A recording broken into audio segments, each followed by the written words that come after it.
Hello, everyone. Welcome back to Senioritis. Today, I'm here with my co-hosts, Aaron Johnson, Joe Beaver, and Matt Lyons. I'm Derek Tirrell, and let's get started. So, we're going to start off today with a bit of a deeper topic here, and that's mental health. So, I just want to hear from you guys, what has been your biggest struggle with mental health in the past year? It's kind of been a year since this whole quarantine thing has happened. And on top of obviously us with the coronavirus out there, I've gone through a lot of personal struggles. I don't know if a lot of people have kind of went through those as well. And on top of that, it makes it really hard to kind of find your motivation, especially being in Zoom classes. There's not that kind of face-to-face personal interaction that you'd kind of need to feel motivated, to feel like you want to do something. So for me, it's been a struggle, but the one thing that's kind of helped me during this time is my friends and people around me. I'm the type of person who likes to lean on people, and I like to kind of, I wouldn't say push my problems on other people, but really kind of use them as my crutch, my support.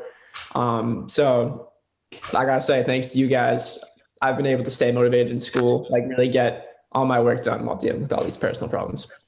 Yeah, of course, Aaron. I mean, that's really good to hear that you're still able to get through everything. I definitely agree. COVID's hard enough, and I mean, everyone has personal problems going on. So, Matt, what about you? My biggest thing it's what Aaron said, motivation. When you have a schedule and it gets disrupted, that can be hard, but when it gets disrupted and kind of permanently changed for a year, I mean, that's kind of, it was unthinkable before this time. And especially in the beginning, I think we were all kind of we didn't know what to expect. So I saw it as a vacation for the first few days. And then the vacation got longer and longer. And then I realized that this isn't a vacation. And my schedule was weird. Some nights I was up, I didn't go to bed till 3. And then the next night, just things like that. And that went on for so long that when we got back to school and we only go 2 days a week, it was weird. It was nice to have something to do, but at the same time, I wasn't motivated. It didn't feel like school to me. I felt well, this is my senior year. This isn't school. I'm not learning anything. Why show up? Yeah. Thankfully, we have the weekly wave and other things that make it enjoyable and make me, want to go. But for a long time and with certain things still, I find a hard time being motivated to do things. Yeah, I completely agree. Motivation's definitely been the biggest challenge of this year for me. Just, having all those assignments up and having in me to just do them all and just suck it up and do them is definitely tough when there's much less to look forward to when it comes to the school side of things. Joe, what about you? Yeah, I think for me, like you just said, so I'm okay with the schoolwork. Obviously it's much harder now, but before at least there was something to look forward to. I had something coming up that I mean, obviously now sports are back kind of, but maybe a Celtics game or I'd go to or something that got canceled. You know what I mean? Things that, made you want to motivate you almost you guys said to do things and get through the day and stuff like that, start to go away and get canceled and things like that. So, yeah, I completely agree with you, Joe. Even the little things throughout the day, lunch with my friends, we were all had a nice big lunch table before shut down last year. And that was so much fun. And it was a nice, much needed social break in the day.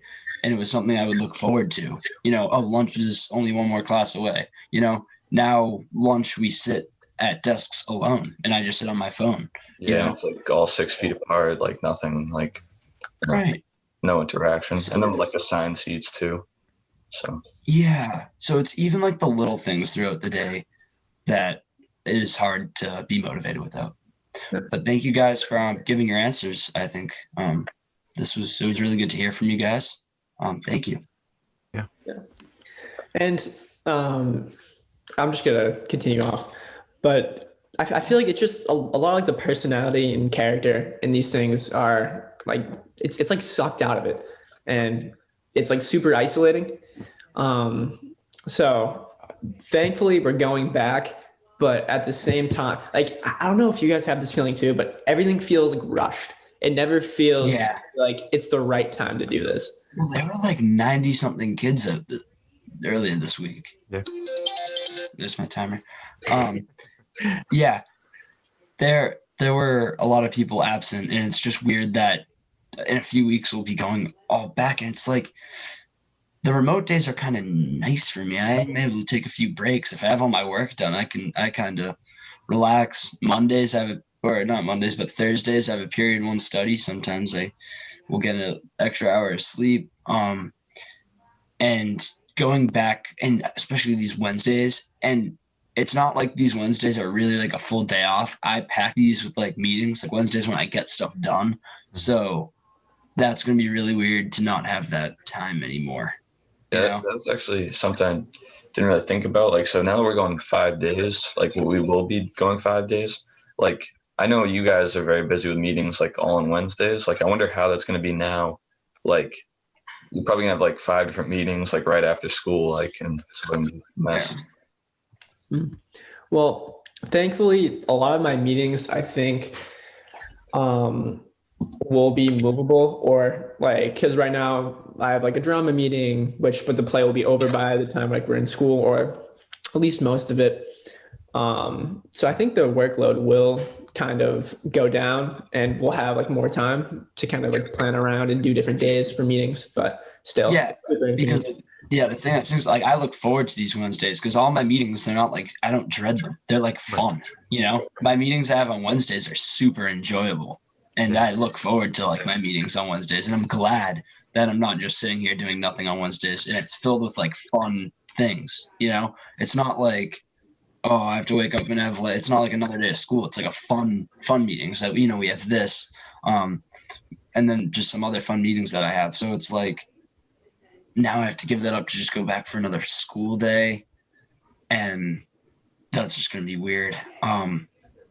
Definitely going to be yet another hard transition for us one last time. It's like at the beginning of the year before we went to school, like the school committee was like, all right, we're going to go back to school in like, next week. And like all their meetings were virtual. So it's like, okay, well, why are you like saying we can go back to school, like 100 kids in each class, 150 kids in each class, and yet you're like not meeting in person. And now it's like, the same thing. Like we have these tables now, for instance, in the science classrooms.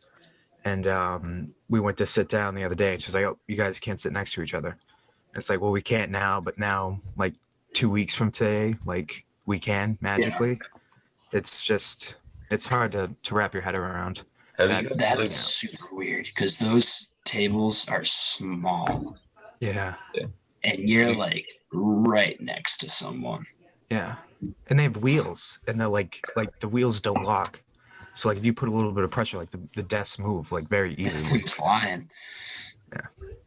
Have you guys noticed like how close the desks are, like in other classrooms, like in English? Yeah. It's like this much space between. It's not even 3 feet.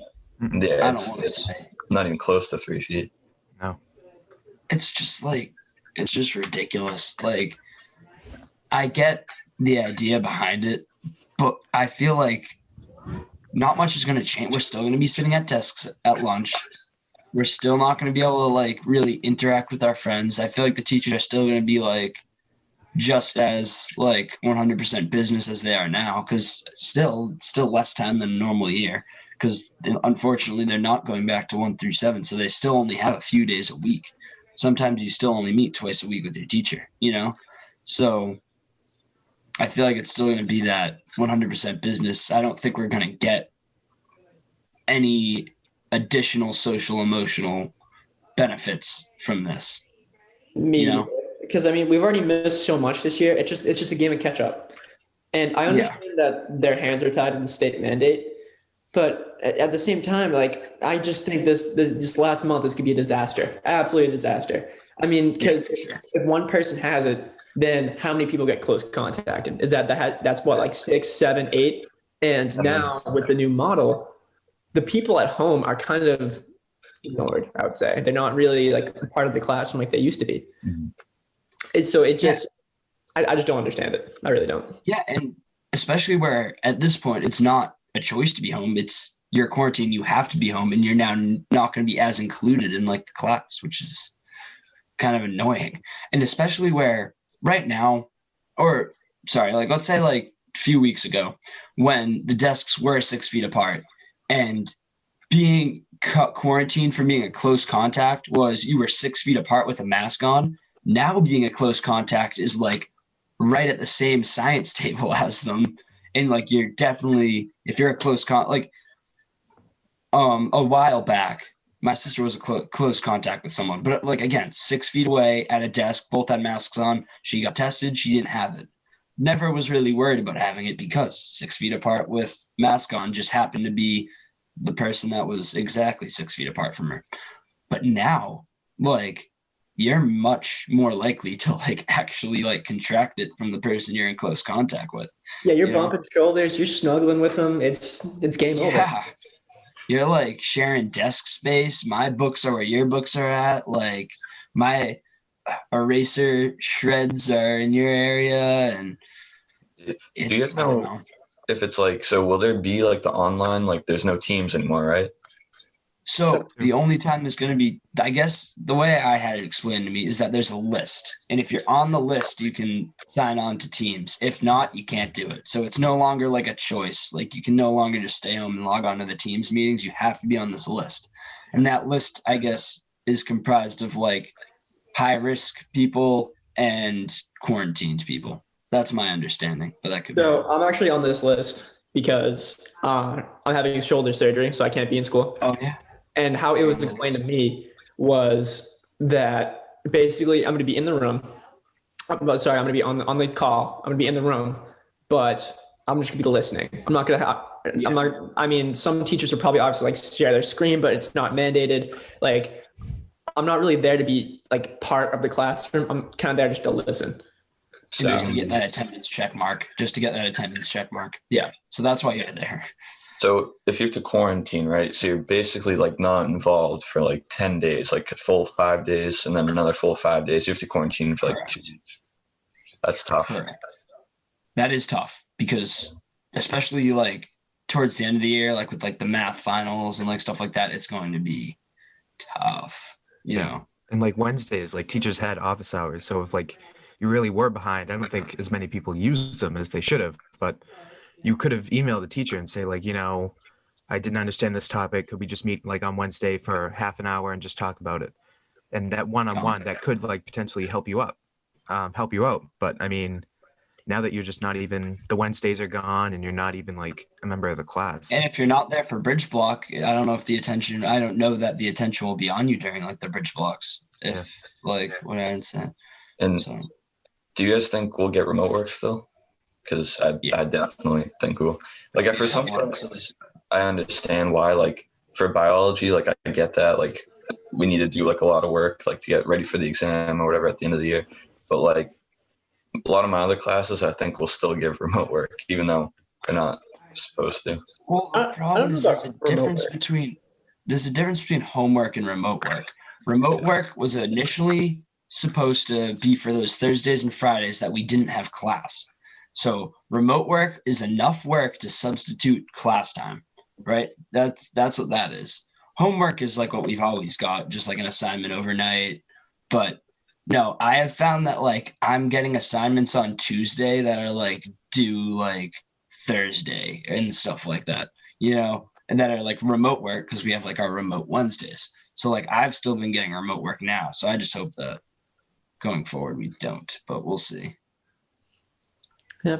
All right. Well, we talked about that for a while. Let's segue into the next topic.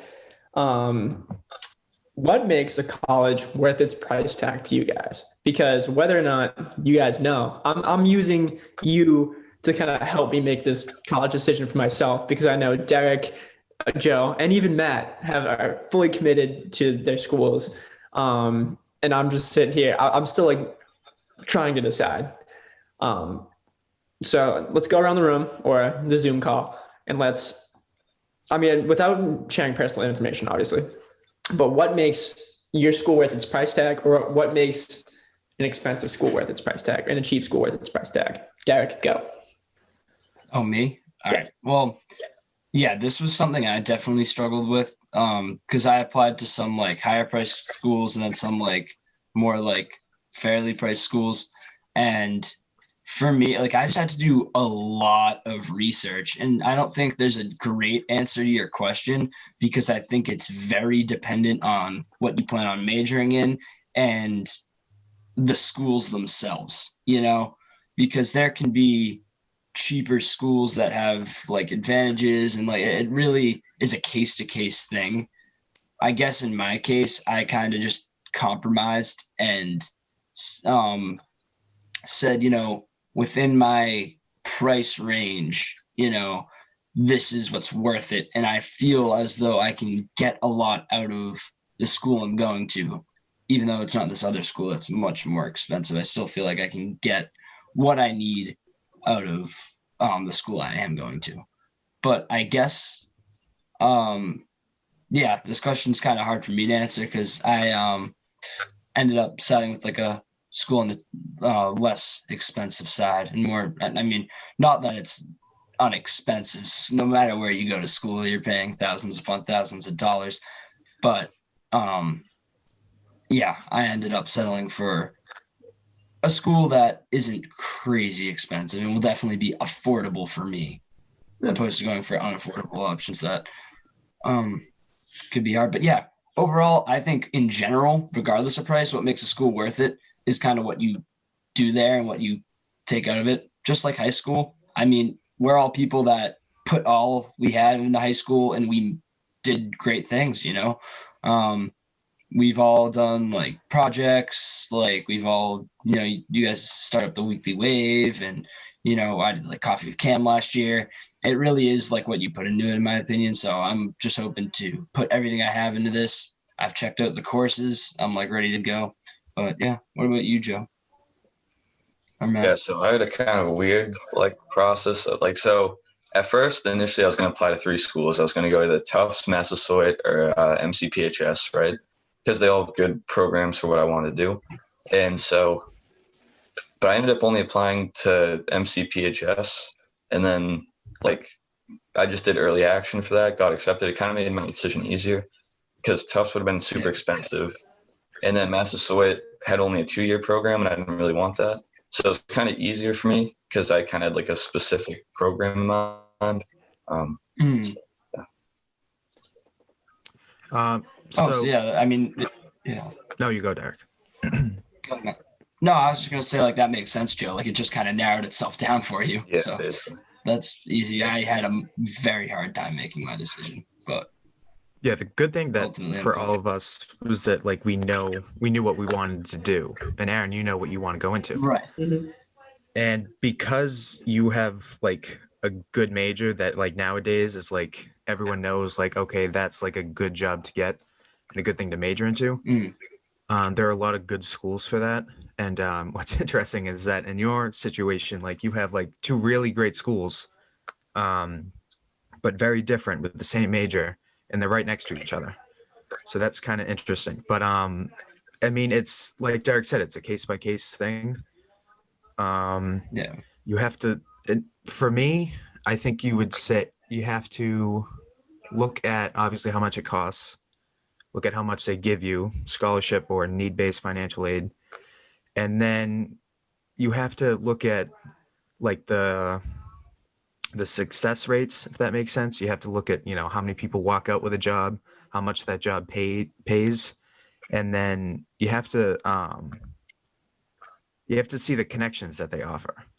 Because a lot of these bigger schools, they have a lot better connections than, the cheaper schools do. And, Right. College is an investment. You, like Derek said, you get what you put in. And you do have a greater opportunity when you pay more money, obviously. But no one likes debt. And I mean, like Derek said, every school is expensive. You're going to walk away with debt no matter where you go. So it's research with the success rates, the pay rates, the connections that they have, the alumni like programs that they have. And I think it has to do with gut feeling as well. I think not as much. I mean, you're not going to just go like, you know what, I'm going here, like without reason. If you have, enough evidence and it's like a 50-50 split, you have to go with what your gut tells you. And do you know if your schools? Oh, my bad. But like your schools do like an online like video. Like my school did like an online thing where like you talk to people who are like had your major and things like that. See, I've done both of those, and I'm still torn. All right, I'll just say, right now, I still have a couple more decisions to wait on, but it's between Wentworth Institute of Technology in Boston and the university next to it, which is Northeastern. Now, they both offer what I want. They both offer co-ops, so I can get real job experience. They both offer a computer science major, but obviously the price varies a lot between Wentworth and Northeastern. Northeastern offers a combined major, so I do computer science and something else to kind of improve my chances outside of college. So right now I'm in computer science and physics. And I've been kind of going back and forth trying to weigh the options because I would take a significantly higher amount of debt going to Northeastern. And I just kind of wanted to gauge from you guys what made your school worth it? Like what personally makes, so Matt, you said the connections. Joe, what made your school worth it? Like in the was it the price? Was it the program? Like, well, I think it was partly the price, and then also so the guy that teaches my program, he actually like wrote the book that like the rest of the United States uses. Like, so it seemed like the best option as far as like the staff too, and they're very like small class size, which I like. So okay. That was another thing for me in my decision is it kind of just fit everything I needed to. I wanted small class sizes. That's very important to me. I wanted an internship, and the last half of your senior year, so your last semester senior year is a required internship, and they have a whole department that finds internships not only all over the country but all over the globe. So that person's job is to find you an internship. So probably find one, and it's required no matter what you do. That's just how it goes for your last semester. So that was big for me because that will help me make connections while I'm still in school and then kind of go off.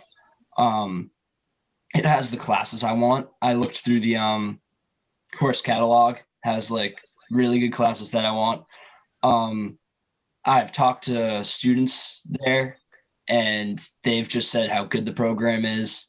I've talked to other people in the field and they've just expressed how like similar programs to that at like other schools that are like in a similar price range and like a similar situation are like beneficial. And yes, it was nicer to not be paying like, or not be like over $200,000 in debt or whatever it may be, $150,000 in debt. So yeah, in the end, it kind of just, like Matt said, it ended up being a gut feeling where I just kind of felt like out of my two that I had it narrowed down to, it just kind of felt like the better option for me and like the more realistic option for me. But yeah. Dang. All right. Because like in front of me, I have like one of those cliche scenarios. I got the risky path and the safe path. And yeah, you guys keep on talking about your gut feeling. Yeah. Yeah. Like, what do you think? Yeah, no, I had the same. Joe. What do you think will like put you in the best position to like succeed? Like, because obviously you're going to the same major either way. But I guess like it comes down like what will make you more money in the future. Like Matt said, like what's the success rate? Like, is there a way you could like contact like people who graduated or like from that program? I don't know. I've already done all this, and like it literally just comes down to the money. That's the only thing. So like I'm leaning towards Northeastern. That's what I'm leaning towards. It's the school, like my gut is telling me go there, but it's just the money that's holding me back. And Yeah. at the same time, like obviously, like, I feel like I'll be making more money if I go there, but it's just weighing that decision is so hard, and I'm jealous that you guys made it. It's not easy, but No. in the end, after you do it, I mean, speaking from experience, I feel like I am satisfied and I feel like I made the right decision. I really do. In like my gut, I feel like I made the right decision, and for me. So I feel like it's going to be hard, like, especially when it just comes down to money. With me, it was never just money. Obviously, that's like the biggest factor for me when it came to my decision, but it was never just that for me. Where with you feel as though it's like just the money. I can't imagine that would be. It's like it's the way better program. Like I know it is, because like it's 2 to 3 summers of just required internships. Like I'm going to get a good job out of there. It's just like taking a lot of that like that is a scary number. It is. Yeah. That was, yeah. Well, the benefit that you have, Aaron, is that because computer science is such a big industry, and like you're going to get a job away from this. I mean, if you look at like the price tag of like an average like salary of someone coming from each school, and you weigh like, okay, like how long would it take me to pay off the debt from here versus here, and then I mean there's so many factors. It's a tough decision, but just do like a pros and cons list, see what outweighs what, and then talk to your family, and then just get that gut feeling, I guess. If your gut's telling you one way or another, man, I feel like, because you don't want to ignore your gut and then like start to feel bad that like you didn't go the other way, Yeah. Because that's what I was really worried about. Like, I don't want to be kicking myself. I don't want to be like upset that I chose what I chose. And I'm glad that I'm not.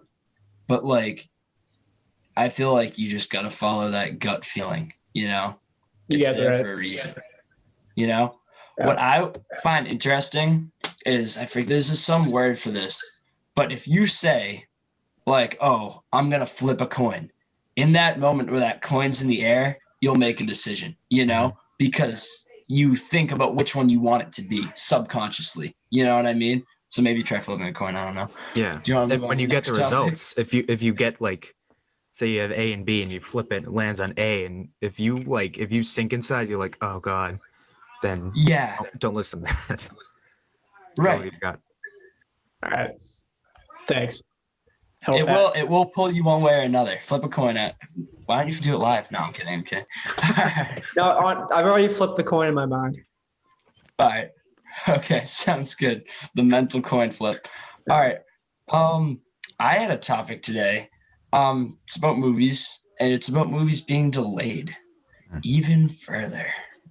What do you guys think? Should movies keep delaying themselves until we're at the point where they're coming out 2 years later and they've been sitting there as a finished file? Or should they just release them and do things like HBO Max or like Disney Plus releases? Or do you guys think that they should wait till theatrical releases, or like wait longer for theatrical releases? What do you guys think? How should movies release this year in 2021? I think they should wait. And I mean, Really? as much as I would love to, like for me, I would rather wait until there's a time like when, COVID isn't as big of an issue, and I would feel a lot more comfortable going to the theaters and seeing with like a lot of people. I don't want to be worrying about like if someone coughs in the theater and I have to like, I want to enjoy the movie and not have to worry about that. And I mean, for me during this time, like not having too many new movies, it's given me a lot of time to like go back and watch the things I haven't been able to see. And from like an executive's point of view, like if you don't have, I don't know, it's tough. It's a tough situation because movies can make a lot of money.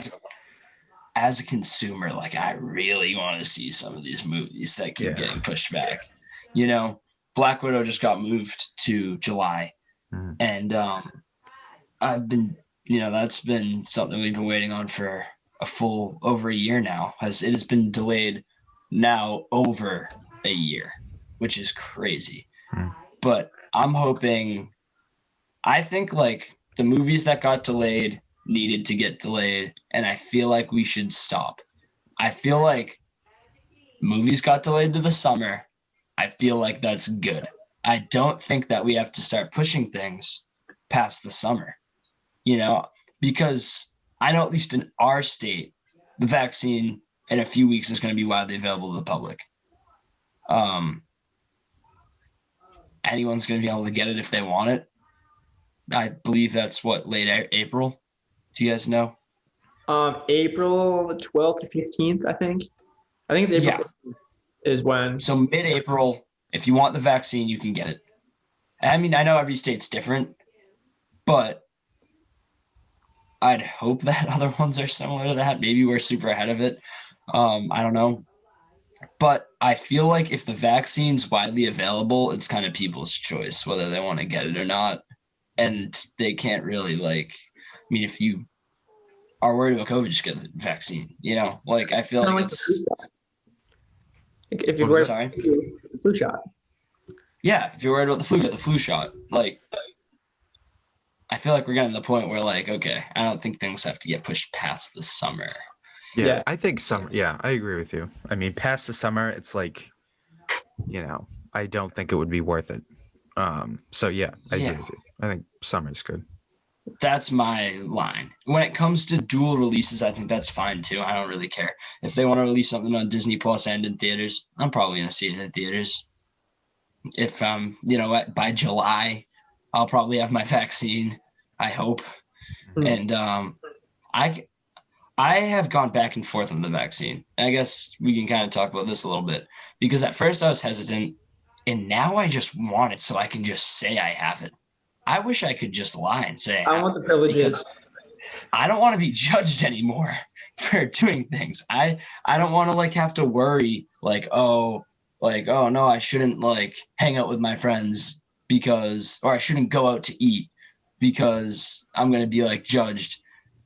I'm so done. I just want to get the vaccine so I can be yep, I got the vaccine. I can do whatever I want. Can't get it anymore, Aaron, you're in it for the Krispy Kreme donut, yes? Yes. Yep. Okay. You get a free Krispy Kreme donut every day for a year if you have that vaccine. Yeah. And especially as someone who loves plain donuts, I mean, that's well, no, they're glazed. They're glazed, but they're still amazing. So, but yeah, I mean, I never expected the vaccine to be this widely available. When they said it was coming out, I was like, oh, all right, Hollywood's going to get it. That's it. But it honestly, I could see mask mandates going away by the summer. I could with the vaccine this widely available, because a lot of the people I know already have gotten the vaccine. Yeah, I know a ton of people who have it. My mom's got it. A ton of people have got the vaccine. I literally want it just to say I have it, just so I can be yep, I can do things now. I'm not I've never been crazy concerned about it in general, as in the virus, but I just want to get it so that way I don't have to even think about it. I want to have that privilege to be able to go to the movies without a second thought. Just oh yeah, Naughty, it doesn't matter, Yeah. That's why I want it, not because for any other reason really, other than the fact that I just don't have to think about that before I do things, Yeah. Joe, you haven't really commented on this. Yeah, I mean, I want the vaccine. I'm not really worried about getting it or anything. I'm not if there's any side effects, I don't think there is or anything like that. And I think it's safe too. So yeah, I mean, I want it, but I don't think I'll get it till probably July. So, I'm not even a needle person. I'm not a needle person, but I want that thing. I want that vaccine. I'm ready. I just want to be able to go and do things again. Because one of my coworkers got it, and she's oh, I can't wait to just go to eat without thinking about it and not worry, and I can do this and that. And then if someone makes a comment, you just be yeah, I'm vaccinated. Because like if you're just like on a walk outside, some people will even be like, "Where's your mask?" You know what I mean? Like walking your dog or something. Like Yeah. I want to just be like, "No, I'm vaccinated. What are you gonna do?" Yeah, I mean, I think you'll probably still have to wear a mask though. Like even if you get vaccinated, like so you can still spread it technically. Like even if you have it. So yeah. But I thought the same thing, kind of like, since we are getting the vaccine, you'd think, we'd be able to just not have to wear the mask and things like that. I mean, I don't mind wearing it in like a grocery store and stuff, but if I'm out walking my dog, I'm not gonna wear a mask. Yeah. Yeah. But like, just don't go near me. Just right. Go on the other side of the street. Yeah. Yeah. But I think we rambled on for a bit, so we'll wrap it up. Yeah, sure. This was a great episode, everyone. Thank you for listening. I hope you enjoyed this episode of the Senioritis podcast. Tune in next week for our next episode. Thank you.